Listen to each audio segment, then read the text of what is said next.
The WWE has been building up this night for months, and man, did they deliver. There is so much to talk about with the debut of Netflix, but the first thing I just want to ask, because I would love to get the general consensus of this community, where did it land? Now, when we were live streaming it, I did ask those who were currently in the chat, and I said, hey, did this meet your expectations? Like, where did this fall? Because this was a really hyped up show, right? This is something that has been built up just like a PLE. This hasn't been something, it's not just a, oh, hey, this is just gonna be another Monday Night Raw. It did not at all feel like a Monday Night Raw. The entire structure of the show was everything that a PLE feels like it would be.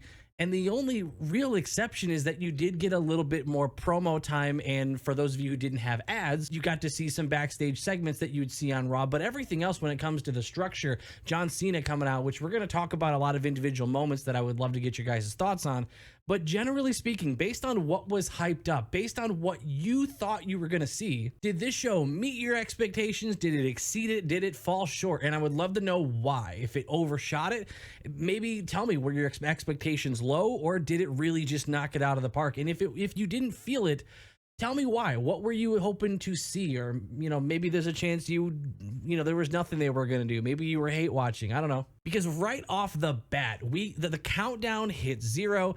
There was a slight delay, and then we got the big curtains, and it's showing like the history of wrestling, kind of like not necessarily like documentary style, but it was definitely paying tribute to a long list of wrestlers and generations of wrestling that led to this moment. And as someone who's fairly new to watching wrestling, I really could appreciate it, because I've been diving into a lot of matches that you guys have sent, but also I have watched documentaries and I have been watching these videos to kind of see where this came from. And I felt like that was a really cool way to be like, hey, this is where it started, this is the path it took, and this is where we are now. Curtain drops and Triple H is standing right in the middle of a Fortnite logo. Now listen, ads don't bother me. They just don't. I'm in my 30s. I'm 32 years old.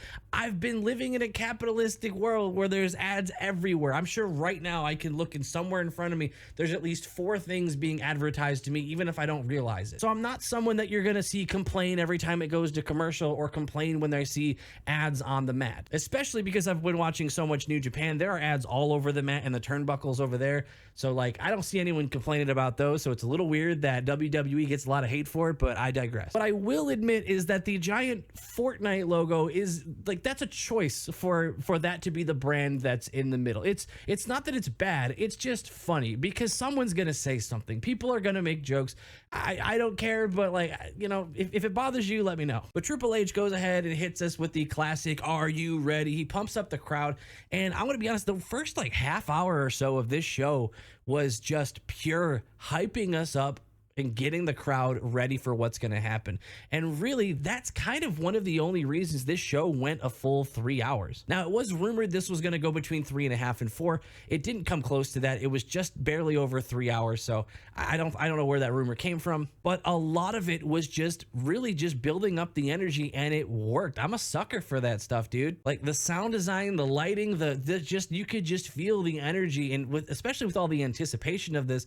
I want to know, did that hit the same for you? Because I was eating it up, man. Triple H talking, hyping me up, and then boom, it hits us with the "if you smell." The Rock decides to open the show, which I am sure immediately everybody was very pleased that meant CM Punk's spot in the main event was probably safe. But this is where I want to bring up my first point of where, as much as I did enjoy this entire show, like really from start to finish, there was maybe only one lull, and I'll get to that, but I really did love just about every single aspect of the show, just because it was just fun. It was, I'm not going to sit here and tell you that I know enough about wrestling to be like, yeah, all these were so technically sound and it was so this, that, and the other thing. No, it was just fun. And that's what I'm here for. I watched these two enjoy myself and have fun, and they delivered on that. I had fun the entire show. But The Rock's here, and but why? Like, I'm not complaining. Rock, I love when your music hits, it's like a guaranteed pop. It doesn't matter what you did in recent weeks. You're going to get the pop. I don't know what it is. It's perfect. But why? I mean, I know the real answer. The real answer is because this is a big moment, and he's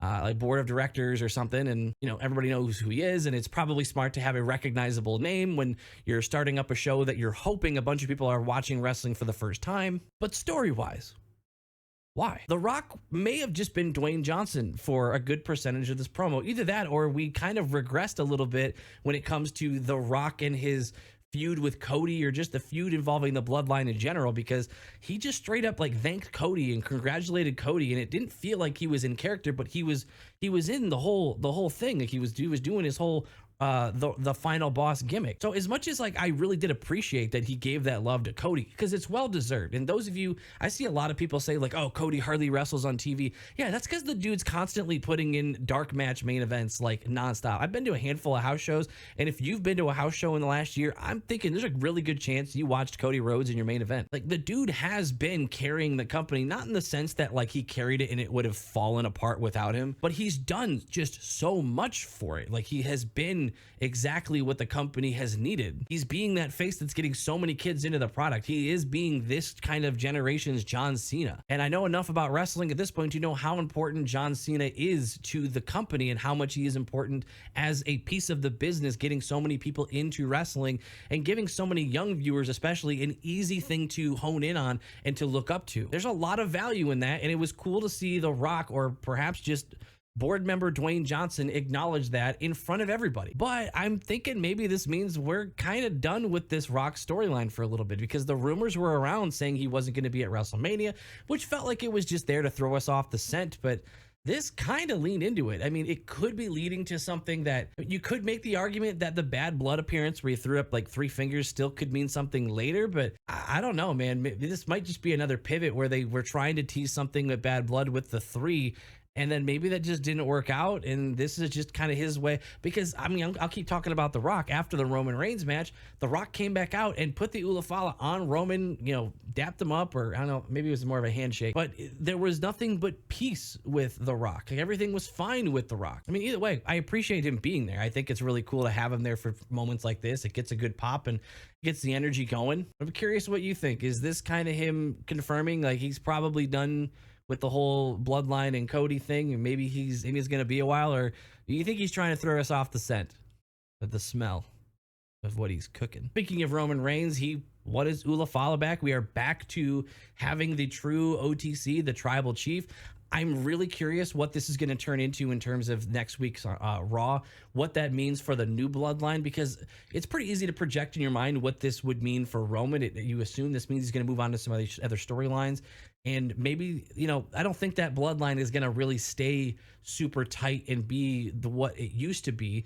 I could see them going, doing their own thing, but still just kind of having like this fallback group of allies that they can count on. But it raises my question, like this feud is what kind of keeps Solo, Tamatonga, Tongaloa. It's what kind of keeps all of them alive. It's what gives their character purpose. So I'd be really curious to know what we're going to do with that bloodline and see if they progress to something else.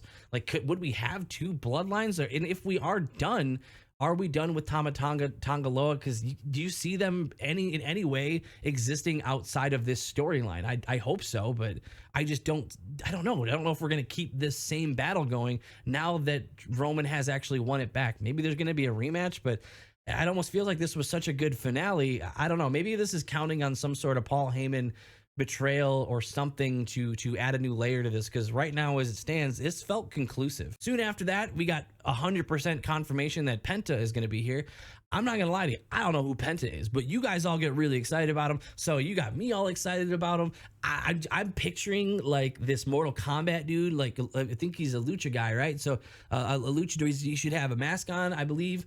I haven't seen any images of him. I've only seen like the teaser, so I'm assuming he's going to look cool. I'm assuming he's going to be super cool. So I don't know, but it sounds like Chad Gable is going to get a piece of him next week. So that should be fun. Then John Cena comes out and does exactly what he does best. And he talks to everybody and he makes us feel stuff. I am not someone who grew up a John Cena fan. I barely knew who he was. And if you haven't caught on by now, I've only been watching wrestling since WrestleMania 39. So I have no real connection to John Cena, but man, why do I care so much? The dude is just so good at like making me feel invested in him, even though I have no history with him. I have nothing. I didn't look up to him. I didn't watch any of him. He's just a dude that I really, really saw. I mean, he was more of a movie star to me growing up than anything else. And now here I am getting super excited that I'm going to see him at the Rumble. That's right. Me and my fiance are going to the Royal Rumble. Sorry, there won't be a live stream for that. We'll be there, but we will be vlogging it. I know some of you have been asking that. Yeah, we're going to record the whole trip and we're going to make a whole video out of it. It's going to be cool. Keep an eye out for that. Subscribe so you don't miss it. Speaking of conclusions, I'm 100% sure at this point that Rhea Ripley and Liv Morgan are done. I think that feud is just done. And I know a lot of you have been really kind of getting impatient with this, and you've really wanted this feud to just be over with already. And I get it. I do understand where you're coming from, but like, I kind of still like it. And I'm not saying I want it to keep going. I definitely don't feel like I want it to keep going to WrestleMania, but I've been enjoying the ride this far. But if this is the end of it, I think this is a good spot. And I was thinking maybe we were going to get another layer of it, but then Rhea hit Dom with the Riptide. I'm like, okay, so we're tying up all the loose ends. We are saying that she got the last of Liv, she got the last of Dom, she got her revenge, and she got her title back. At this point, I don't see another rematch where Liv, I mean, even if there was, Liv's not getting that title back. But this does leave the opportunity for somebody like Becky to come back. And I guess it could be as simple as Becky saying, hey, you know, I had that title, but it didn't feel right. I wanted to win it from you. I don't know, something like that. I don't really need an excuse. It really could just be a Becky rematch from WrestleMania. She could even point out that she was sick. If I'm not mistaken, I'm pretty sure she was sick at that match. But I'm not a WWE writer. They'll do something way better than that. But I think that's what you got to look for. I think on Monday, if you see someone call out Rhea, maybe that's your chance for a Charlotte or a Becky return, and that's probably going to kick off your next Rhea feud. What does that mean for Rhea? What does that mean for Liv and the old Judgment Day? I have no idea. I feel like they've got very little purpose left as a group. It was so focused around Rhea that it's like it's not even really that interesting to think of Liv and Finn fighting anymore and being argumentative anymore, because the goal that was interesting is that they wanted to get back at Rhea, but I just don't see it. My hope is that we get to see Finn do some cooler things that are not so revolved around this story. And I'm absolutely somebody who's wanting a Dom push. I don't know really what I want out of it, but I'm down for Dom to just kind of get some heel gold and just be Dom. Oh yeah, and the Undertaker came back, which I'm going to say this again. I had a great time, but this is another moment. I'm going to ask you guys, why? Why did the Undertaker come back? I mean, was it literally just, hey, Rhea, atta girl, I'm proud of you? Is there a connection? Like, if that would have been Edge coming back, I could see it, right? I mean, but then again, they also, I mean, because they were together in the Judgment Day at one point, but like, I'm pretty sure she's part of the group that betrayed him. And I understand he's in AEW. That's, before you comment that, that's not the point. I'm just saying, if somebody like a legend was going to come back and do that, the character Edge coming back is the only one that would have made sense. So maybe you can explain to me there's some connection with the Undertaker.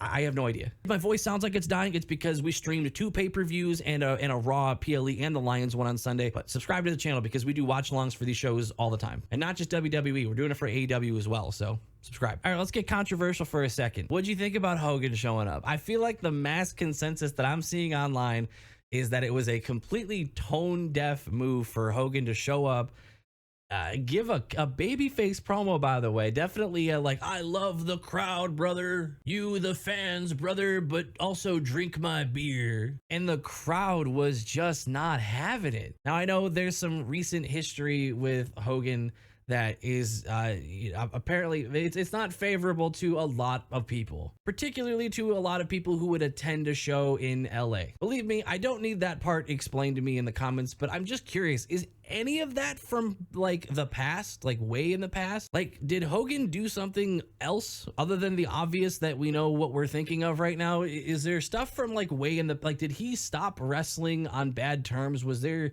I mean, I know about the whole NWO thing and the show hopping. I'm just curious. What is there any chance that's connected to something else, or is it that? Anyway, let's go a little less controversial. Jey Uso made an entrance with Travis Scott, who I know so little about, but I learned that he is definitely 420 friendly. They're doing Jay's entrance, and Travis Scott is taking a huge hit of a joint.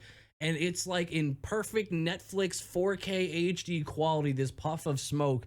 It might as well have been his pyro. Apparently, Jay said like he wanted to take a hit, but he knew he had to wrestle. Triple H acknowledged it in a press conference, saying he was very thankful that Jay did not. That would have been probably not a good idea. But did that bother you at all? I mean, I live somewhere, I'm in Michigan, I'm somewhere where it's completely legal. It's very normalized here. So when I see something like that, the only thing that's weird is that he's doing it indoors. But I was seeing some people, especially international folks, in my chat while we were streaming this whole thing, saying that they really didn't like it. They didn't want kids seeing it. I didn't have any issue with it. I'm just used to that. Curious of your thoughts. But Jey Uso and Drew McIntyre had their match, and That one kind of slowed things down for me a little bit. And I felt like the crowd also was a little bit slower on that one.